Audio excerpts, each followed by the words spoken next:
অঙ্কুশ হাজরা একজন প্রতিভাবান বাঙালি অভিনেতা, যিনি টলিউডে তার অভিনয়ের মাধ্যমে দর্শকদের মুগ্ধ করেছেন। আজকের ভিডিওতে আমি আলোচনা করব টলিউড অভিনেতা অঙ্কুশ হাজরার সেরা মুভি নিয়ে। চলুন তার কিছু উল্লেখযোগ্য চলচ্চিত্র সম্পর্কে জেনে নিই। 1. কেল্লা ফতে, মুক্তির বছর 2010। পরিচালক পীযূষ সাহা, অভিনেত্রী রূপসী। কাহিনী কলেজ জীবনের প্রেম এবং বন্ধুত্ব নিয়ে এই চলচ্চিত্রটি মুক্তির পর দর্শকদের মধ্যে জনপ্রিয়তা অর্জন করে। 2. ইডিয়ট, মুক্তির বছর 2012। পরিচালক রাজীব বিশ্বাস, অভিনেত্রী শ্রাবন্তী।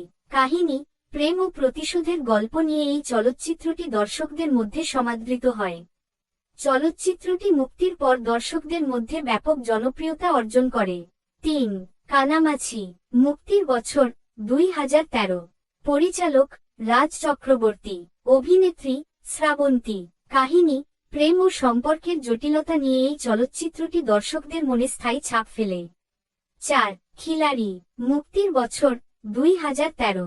পরিচালক অশোক পাতি, অভিনেত্রী নুসরাত জাহান। কাহিনী অ্যাকশন ও রোমান্সের মিশ্রণ এই চলচ্চিত্রটি দর্শকদের মধ্যে জনপ্রিয়তা অর্জন করে। 5. ভিলেন, মুক্তির বছর 2018। পরিচালক বাবা যাদব, অভিনেত্রী মিমি চক্রবর্তী, ঋত্বিকা সেন। কাহিনী অপরাধ জগৎ ও ব্যক্তিগত জীবনের সংঘর্ষ নিয়ে এই চলচ্চিত্রটি মুক্তির পর দর্শকদের মধ্যে আলোচনা সৃষ্টি করে। 6.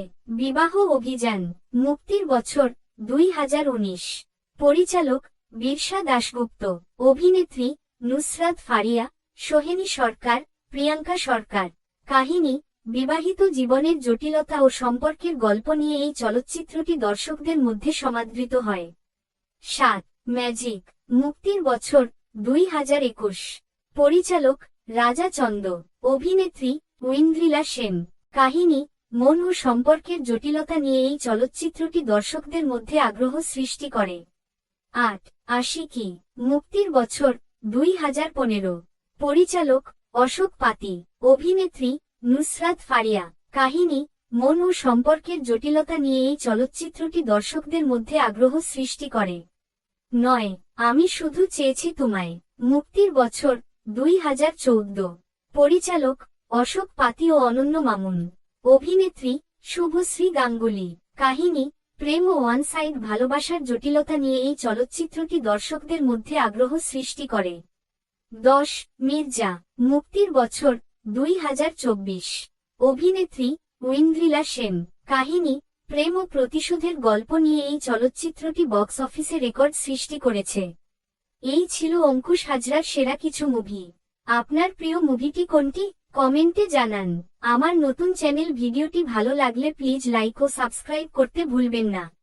ভালো থাকুন সবাই, আল্লাহ হাফিজ।